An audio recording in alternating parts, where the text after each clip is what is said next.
Thank you very much. Thank you very much for the invitation to speak today, and thank you for the opportunity to share with you the Bolton Clarke Diversity Framework and some, actually only a few of our support resources. I only have 15 minutes, so I'm standing between you and home time, so I'm going to get on with it.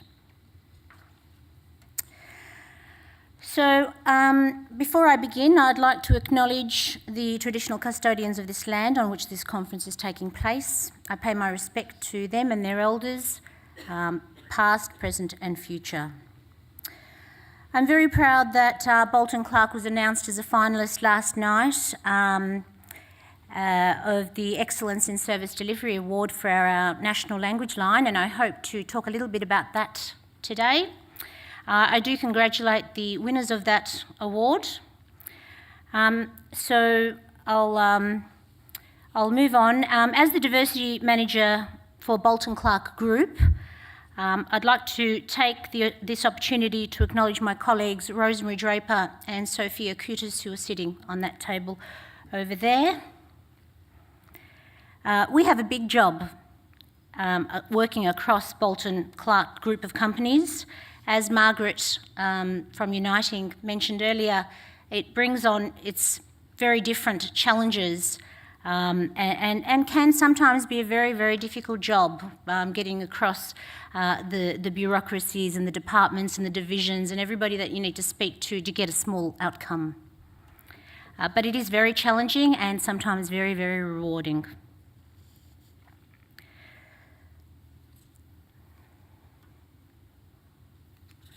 So this is a map of the Bolton Clarke service locations. Bolton Clarke is the new name of Royal District Nursing Service and RSL Care. There is a big story to that, the new name. I won't go into it because I've probably only got about 12 minutes left, but you can read about that on the Bolton Clarke website. We're a united, not-for-profit organisation and one of Australia's largest and most experienced independent providers of at-home support, retirement living and residential aged care. Our footprint extends to New Zealand, China, Singapore, the United Kingdom and Ireland. Our services do vary across service jurisdictions and catchments. In Australia, we have 47 service locations and our head office is located in Brisbane. Our business, Altura Learning, previously known as the Aged Care Channel, provides online education and learning services across Australia, the United Kingdom and Ireland. We have a 7,000 strong workforce, which is very diverse, and they support more than 23,000 clients and residents every day. Our clients originate from 168 countries and they speak 133 different languages. And yes, for that lucky table that won the wine, we are one of the big boys, but we don't pretend to know everything. Like Uniting, we are on a journey. We learn things every single day. Projects that the diversity team is working on this week are very different to the projects last week and will be very, very different to the projects that we're working in a month's time, because that's what quality improvement is about. And as we uncover and unravel the gaps in our system and in our structures, we respond to them. At the moment, we're conducting a national language services project that Sophia is leading, and we currently don't understand the way in which language services are used across our 47 sites in Australia, and we have to learn that in order to improve that. So that's a mammoth task that's going to take a couple of years. So the diversity framework, I like the title, Diversity Plus Innovation Equals Growth. I actually wanted to write equals business growth, but somehow that dropped off and we've left it at growth, but that's okay. And it does. For some people have got hard copies, and Sophia and Rosemary have got some hard copies to give away. It is available on the Bolton Clarke website, and I am really impressed with our CEO's forward. He talks about how important a diversity framework is, given the statistics that we have, and the need for one in order for systemic growth and improvement to happen. So I'm really impressed in the way in which Bolton Clarke has embraced diversity. The Bolton-Clarke Diversity Framework aligns with the Australian Government Department of Health Aged Care Diversity Framework, but we have a greater focus on workforce diversity, and that was very clear in the Uniting presentation as well. As an industry, we have really concentrated on consumer diversity in the past, and we have given very little work and reference to our workforce. And I think it's time now to look at the diversity of the workforce to ensure that they are included and they are able to conduct their work and their functions and their roles with inclusive and inclusion practices that enable that to happen. So the purpose of the diversity framework is to use the Bolton-Clarke definition of diversity and our 3 foundations of diversity to identify, understand and respond to the diverse needs and choices of clients and residents, their families and carers, our workforce and other customers. So we have lots of different stakeholders that are being looked at under this diversity framework. Another purpose is to encourage and support the wider organisation to build capacity in diversity, to embed workforce inclusion and consumer participation in policy, service, product and design and delivery. To support action to address barriers to include and empower clients and residents and therefore provide safe and high quality care. To partner with consumers to develop and design services and products that provide equity of access and outcomes. And finally, to implement, evaluate and report on the outcomes of what we have as 6 Bolton-Clarke diversity priorities for that period via state-based diversity action plans. So we have a diversity action plan for each state of Australia. We don't provide services in the territories at the moment. And we have very clear priorities for all of our service locations in terms of diversity. The Bolton-Clarke Diversity Framework includes a focus on the needs of the 9 groups of people with special needs identified in the Aged Care Act, as mentioned by Anne earlier.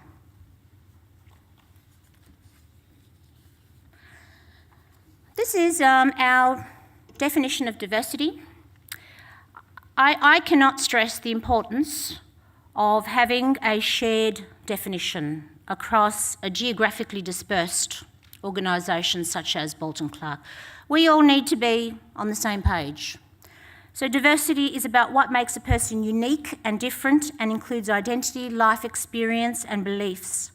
At the same time, it is about the shared characteristics and values that connects a person to groups and communities. Diversity differentiates and individualises while also connecting people with groups and communities.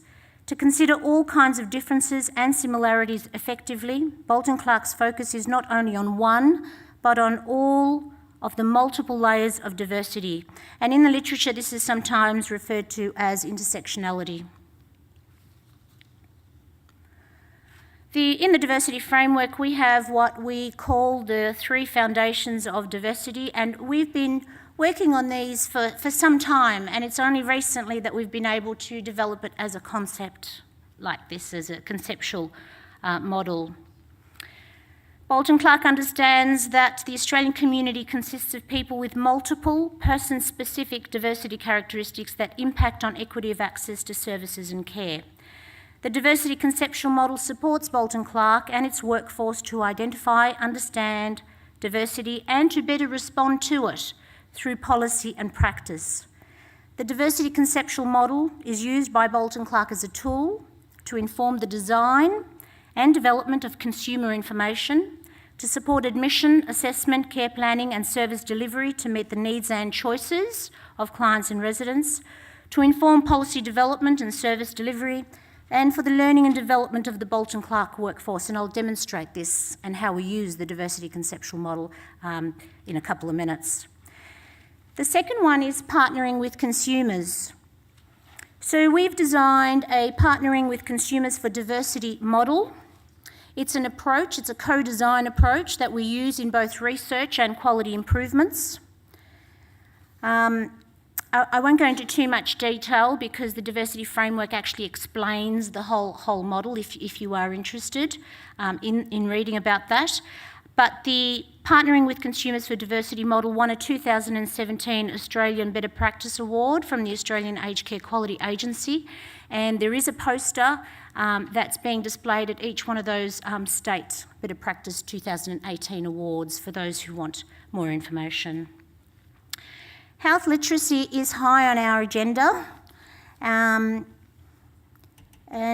we're using a coordinated, collaborative and stepped approach to address this from a safety and quality perspective. We've gained major achievements in this area, and some notable ones have been the establishment of a health literacy policy. We've had key employees completing the health literacy development course that's offered by the Centre for Culture, Ethnicity and Health, and I highly, highly recommend that course. That course and the 8 people that have come out of it have made a huge impact on the way health literacy is being looked at across Bolton Clarke. We've also developed digital talking books, and I'll show you a slide about those, a guideline for developing information in plain English, and also translation standards. And there is a paper on the Bolton Clarke website about translation standards for those of you who are interested. So this is the National Language Line that was a finalist in the Service Excellence Awards. Here, it's a telephone interpreter system for consumers. So in our organisation, we've always used on-site interpreters, telephone interpreters, but there's always been a gap in the ability of our consumers to call us when they need us. Information on the National Language Line is provided to all existing and potential consumers. It is promoted on the My Aged Care website, the Bolton Clarke website, and recently via social media. It's slowly being introduced in all Bolton Clarke marketing brochures, consumer information materials and health information materials such as the digital talking books. So there's some information about the National Language Line. It was originally introduced at the Royal District Nursing Service here in Melbourne in 2006, and ongoing monitoring and usage data and feedback from consumers and employees revealed that the system was costing consumers more if they lived outside Melbourne, because we, at that stage, had received home care packages in New South Wales. So in response to that inequity of access, in early 2016, with the merger of our 2 organisations, we created, together with Wits Language Loop, this new National Language Line for consumers living across Australia.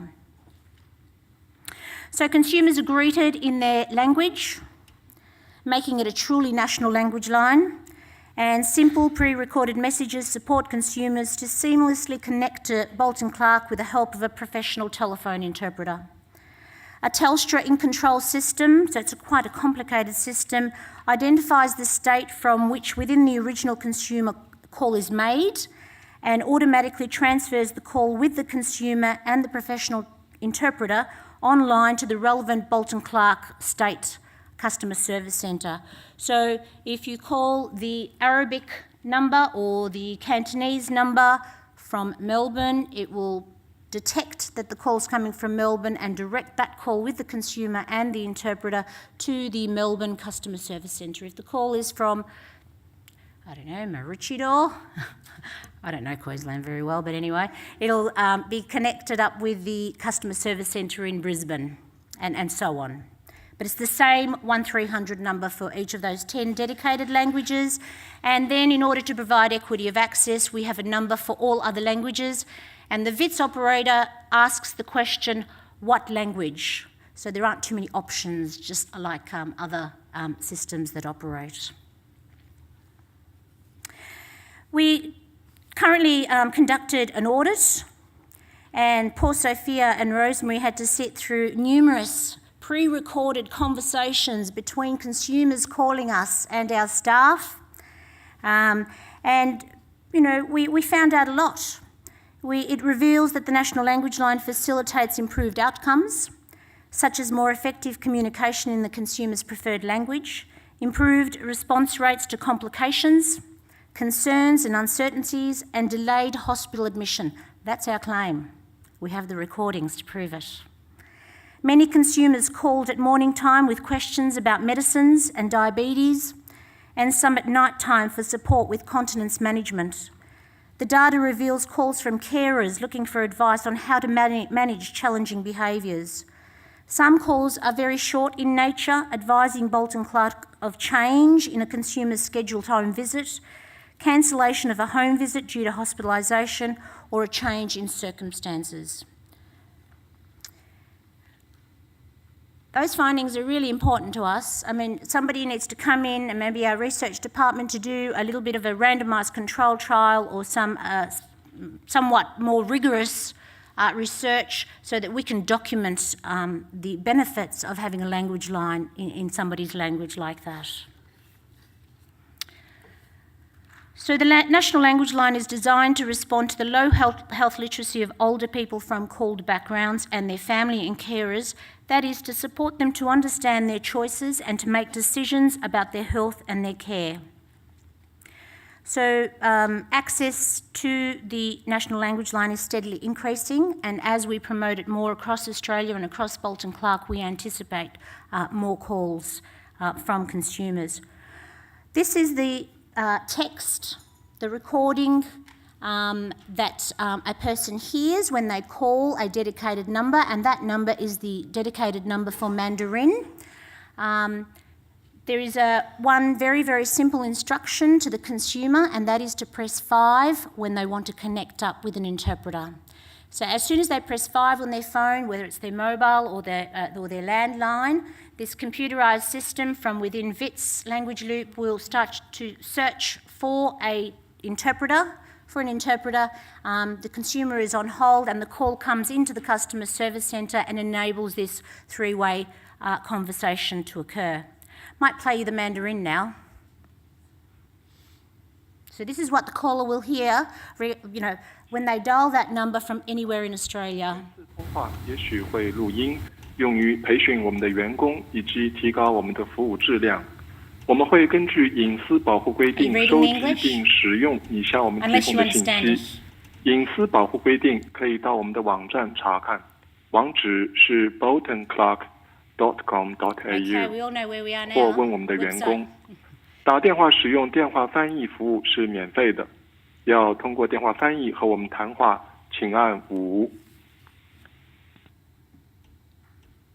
That's it. Thank you. It's short and sweet. Press number 5 and the call goes into connection mode with the interpreter. Now, time is up. No? Keep going. Okay. 1 minute. I wanted to share this with you. This is very new on the Bolton Clarke website. It's our series of digital diversity stories, and each story was written with a range of internal and external stakeholders and has a diversity focus. We have a called focus, transgender focus, Aboriginal focus, elder abuse, wound and veteran focus. We use these digital diversity stories with our orientations training. So in Melbourne at the moment, we have about approximately 100 new staff a month, and we deliver this training, a 1.5-hour session, to all new staff, regardless of function and role within the organisation. We might go to the called focus one. It's only 2 to 3 minutes, and then I'll end. So this is Sophia, who's sitting over there. So what happens in this instance is everybody that's sitting in the classroom, well, it is a classroom, I am a teacher, yeah. Has a handout, and on that handout is the diversity conceptual model. If we go to the next slide. With that handout in front of them, a large an A4 sheet, they have a big picture of this diversity conceptual model, and whilst Sophia reads out the called story, they are trying to identify the diversity characteristics that are told in the story. All of them. Sometimes there's 20 of them, regardless of the impact on health and care. It's identify them all. We then need to understand them, and then beyond that, we need to respond to them. So there are 3 steps in that. So conceptually, we're teaching our new staff to initially identify them and then understand them. Then this interactive product gives the participant or the student a response. So we'll play that now, and it only takes about 2 or 3 minutes. Hi, my name is Sophia and I am a diversity coordinator. I want to tell you a story told to me by a client. Mr. P was born in Turkey and migrated to Australia in 1968. He self-identifies as Assyrian, speaks and understands Assyrian and learned Turkish for 4 years in his local village school. He experienced trauma and was tortured as a prisoner of war during World War II. In Australia, he worked in a motor vehicle factory for 20 years. Mr. P is 86 years of age and lives in Sydney. He is a widower and has 2 married children, a son in Perth and a daughter in Hobart. His wife tragically passed away in a motor vehicle accident 10 years ago, and he has little contact with his children. Mr. P has mobility issues and uses a walking stick. He is a member of the Holy Apostolic Catholic Church of the East, and the priest visits him often. He has no superannuation and relies on his aged care pension. He lives alone in a rental unit. He does not speak English well. He is a heavy smoker and continues to drink alcohol against advice throughout the day as he believes it helps him with his appetite. Mr. P also suffers from anxiety and depression and takes medication to manage these conditions. Mr. P recently had a stroke. This further reduces his capacity to be self-caring. Mr. P recently accepted a home care package from Bolton Clarke.